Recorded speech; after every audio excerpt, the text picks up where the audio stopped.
This is Kikuyu Podcast. My Kikuyu Podcast family, please, you'll forgive me today.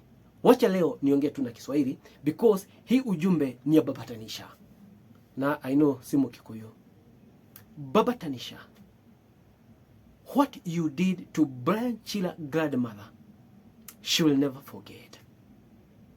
Ile support uliweza compare from the day one yenye Chira aliweza kuaga ama kuaga dunia, she'll never forget.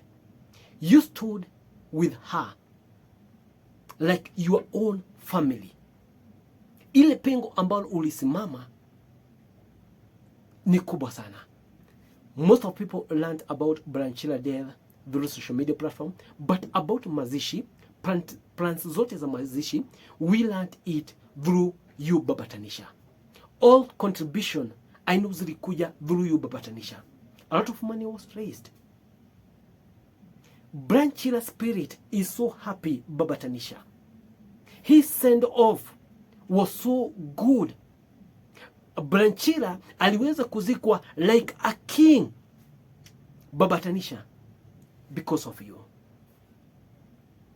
You did an amazing job.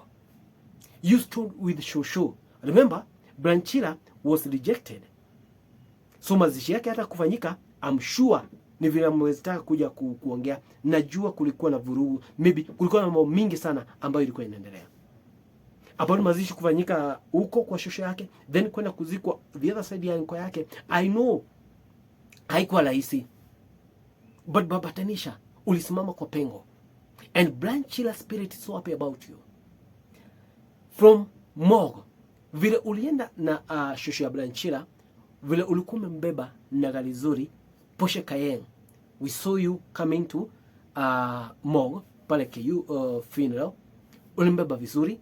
From KU funeral home, wakati Shosho alikuwa analeta mwili wa Chira, ile hasi ilimleta ama ile hasi ileta Chira ni hasi na ambayo ilikuwa ya klasi ya juu sana. Ile system na ambayo mlikuwa mmeweka kule kwa kina Chira ni system na ambayo ilikuwa fiti sana. Kulikuwa na screens. You did an amazing job to make sure send off ya Chira was good. And I'm telling you this, Baba Tanisha, ile maneno ambayo Shosho ya Chira aliweza kuongea ama grandmother wa Shosho, grandmother wa Chira aliweza kuongea juu yako, Mungu akubariki. It will not go in vain. Wachana hao watu wanakuja kusiju kusema nini hapa kwa mitandao. Wengine wanaongea vibaya kukuhusu. Why were they to prepare Chira's funeral ama burial? Why were they? Wangefanya vile ulifanya. Wao wanaongea wangefanya vile ulifanya. I'm sure ile pengo ulisimama na vile ulipanga. Yani I don't know ni nani mwingine angeweza kusema, maybe very few, but you did it perfectly. And thank you for that, Baba Tanisha. My other thanks ni kwa MC Chris. Wacha nikwambie wadau. MC Chris alikuwa na kazi ngumu. MC Chris, how are you able to control this crowd? Kindly, ebona kaka video kadogo tukiwa pale kwa mall uone how things were. Wakati tulienda home, see how things were. Just see this video wakati MC Chris alikuwa amesema mwili wa Chira hautaonwa tena.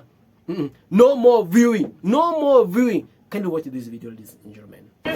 No more viewing. No more viewing. We are not going to allow stampede. No, these people wataanza kumini kuwana hapa saa hii. Willy yende tafadhali. No more viewing.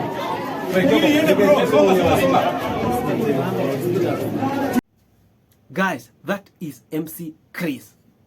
Wacha nikwambie, hakujawahi kuwa na burial ambayo nishai attend ama watu wengi washai attend kama ya Chira. The crowd was massive. And this crowd wote ni vijana. Do you imagine how to control vijana? Okay, wazee na wamama kuwa control ni rahisi. Naambia tafadhali wazee pangeni laini. Wamama na muomba pangeni laini, wacheni kidogo tufanye ABCD, wanasikia. But the moment unaambia mavijana, especially and watu wengi wenye walikuwa wameattend hiyo mazishi ya Chira is 30 kwenda chini. Maybe 30 to 25 walikuwa like maybe 40%, 25 kuteremuka nayo ni tuseme 60%. Hawa ni watu ambao naambia kwanza hatuoni mwili, wanaanza kukubuu wakisema no no no no, they can even break your door ama mlango na wanaweza muona by force. To control such a crowd ilikuwa noma. Kwenda kwa kina Brian Chira, yani mambo ilikuwa tu tricky. Control that crowd ilikuwa noma. MC Chris did an amazing job. Na wale watu wengine wote walisimamia na mazishi, they did an amazing job. But hiyo yote ilikuwa mipango ya Baba Talisha. And that's what I'm saying, ladies and gentlemen.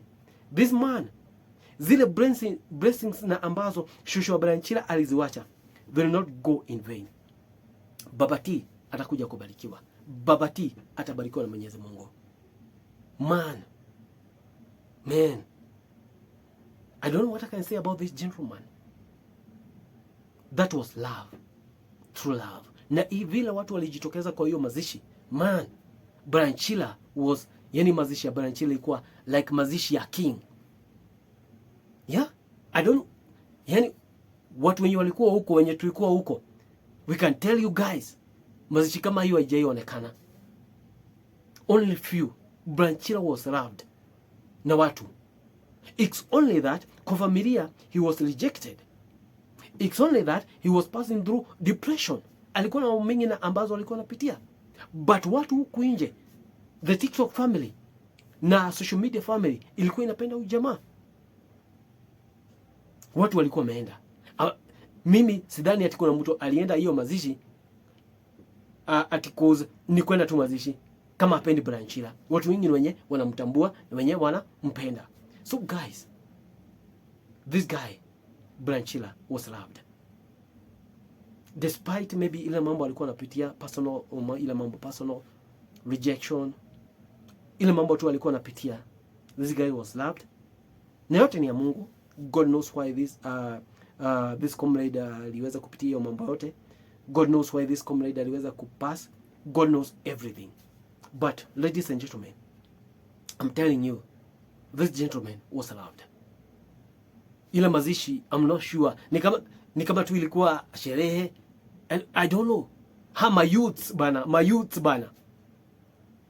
Yani ile soundtrack ya Chira ikiwekwa, my youths tu walikuwa na shout, I'm Brian, I'm Chira, Brian Chira. Hiyo tu soundtrack ikiwekwa, my friend. Kama wewe si pesa, hiyo soundtrack ikiwekwa, my youths, I'm telling you, hata DJ alifanya kazi nzuri sana. Otile Brown did an amazing job. I don't know how much Otile Brown analipwa akienda maybe kuperform, I don't know how much, but Otile Brown did an amazing job. Bana, kutokea kwa hiyo mazishi kwenda tu kuimba, Otile Brown did an amazing job. Maselabu kama wote walikuwa huko. But Baba T, God bless you. God bless you. Stand with Brian Chira Shusho. I'm a grandmother. I'm sure atakuhitaji sana. And what I can advise you, maybe zile pesa zipatikana. It's not a good thing is, mwenda mnunulie kachamba mahali ama ploti iandikwa na jina yake, hiyo title deed iandikwa na jina yake, then mnaweza mjengea na pesa zingine. Hiyo atakuwa safe. Because maybe kuna dispute, I don't know. But that's what I can advise you. Thank you, ladies and gentlemen. God bless you. This is Kikuyu Podcast. Begi wa matwini, amradhime.